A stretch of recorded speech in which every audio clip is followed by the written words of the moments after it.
Well, if you think your job is hard to swallow, wait till you meet the performer that Rob Wiles caught up with in Nashville. Dan Meyer is on the cutting edge, if you will, of a dying art form.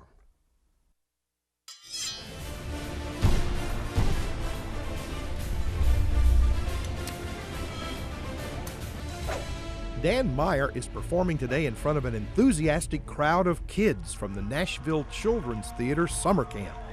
Arrgh! Ahoy there, mateys! Let me hear you say arrgh. Arrgh. No, louder, arrgh! Arrgh. That's it. That's what we pirates say. Now, my name's Captain Cutlass. Captain Cutlass is my name. Swallowing swords be my game. You heard right, matey. Dan is a sword swallower who works under the name Captain Cutlass, which is important since there's only a few dozen sword swallowers left around the world today that actually perform the actual act of sword swallowing, and I'm one of them. I'm going to slide it down my esophagus. I have to repress the peristalsis reflex in the throat. It'll actually go between my lungs. I will nudge my heart to the left. Your heart is right about here. It'll actually nudge my heart over to the left a little bit, and it'll be resting on my heart by about 1/8 of an inch. And if you watch very carefully, you can see the blade beat with my heart like this. Then it'll go down past my sternum, my breastbone, through the diaphragm, and on into the stomach. Sounds dangerous. Is dangerous. I've cut my throat a few times, and I've actually punctured my stomach once in 2005 while swallowing 5 swords at once. And it nearly killed me.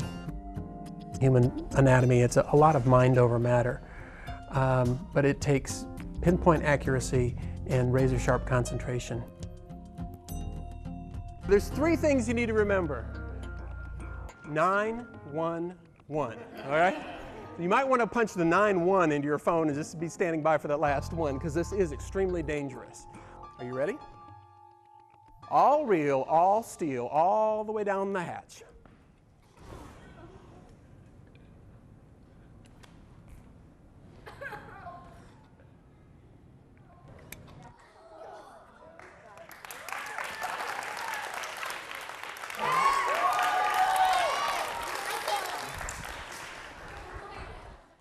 Dan swallows swords all over the world, but his most unusual place was in a tank full of sharks and stingrays at the Ripley's Aquarium in Myrtle Beach, South Carolina.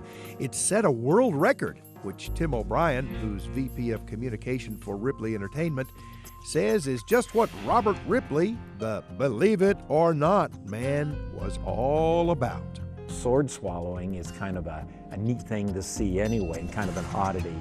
But then to put him 15 feet underwater with sharks and rays was kind of over the edge.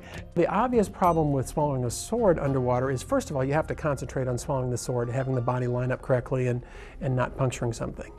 And I generally focus 100% of my concentration on that. Now my concentration was divided. I had to concentrate on not inhaling water, and there's so many times I wanted to inhale water when I got ready to swallow the sword. But I also had to keep an eye on the sharks and the stingrays to make sure they didn't bump into me or get too close to me. So I had a lot of things to concentrate on at the same time.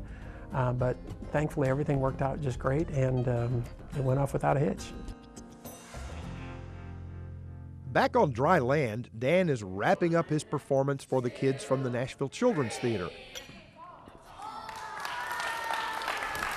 who have lots of questions. The biggest one... Very good question. When I was a little kid, I always wanted to do magic. I always wanted to fly or float or walk through walls or make myself invisible.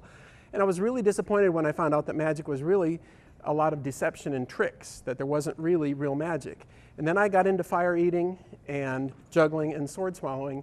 And fire eating and sword swallowing are about as close as you can get to doing real magic. I do it to prove how awesome the human body is that God made, and what you can do with the human body if you just put your mind to it, and also to preserve this ancient dying art because there's only a few sword swallowers left. So that's pretty much why I do it. He does it to preserve an ancient art, to thrill and entertain, but mainly to see the realization on his audience members' faces. I love watching people's reactions. I love starting out my show and asking how many people think sword swallowing is fake, and most people think it's fake. And I love turning them from unbelievers to believers. By the end of the show, they all know it's real. very real and done very well by one of the very few in the world who can do it at all, sword swallower Dan Meyer of Nashville.